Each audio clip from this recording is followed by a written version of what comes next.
Football ലോകം കണ്ട ഏറ്റവും മികച്ച വിങ്ങർമാരിൽ ഒരാളും 2000-ലെ ബാലൻ ഡിയോർ ജേതാവുമായ പോർച്ചുഗീസ് ഇതിഹാസമാണ് ലൂയിസ് ഫിഗോ.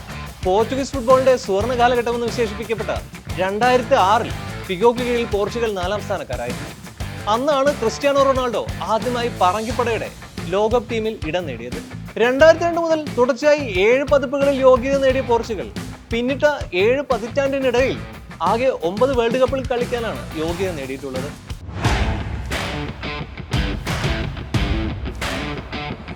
കരിയറിലെ 6ാമത്തെ ലോകകപ്പ് പതിപ്പിൽ പന്ത് തട്ടാനായാണ് ക്രിസ്ത്യാനോ റൊണാൾഡോ ഇക്കുറി US-ലെത്തിയിരിക്കുന്നത്. ലോകകപ്പ് കരിയറിൽ 22 മത്സരങ്ങളിൽ നിന്ന് 8 ഗോളുകൾ അദ്ദേഹം നേടിയിട്ടുണ്ട്. 2006-ൽ ജർമ്മനിയിൽ നടന്ന ലോകകപ്പിൽ പോർച്ചുഗൽ 4ാം സ്ഥാനക്കാരായതാണ് ക്രിസ്ത്യാനോയുടെ കരിയറിലെ ഏറ്റവും മികച്ച ലോകകപ്പ് പ്രകടനം.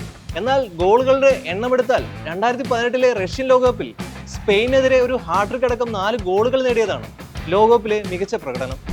2022 ഖത്തർ ലോകകപ്പിൽ ഘാനയ്ക്കെതിരെ പെനാൽറ്റിയിലൂടെ ഒരു ഗോൾ നേടിയതോടെ 5 വ്യത്യസ്ത ലോകകപ്പ് ടൂർണമെന്റുകളിൽ ഗോൾ നേടുന്ന ചരിത്രത്തിലെ ആദ്യ പുരുഷ ഫുട്ബോളറായി CR7 മാറിയിരുന്നു.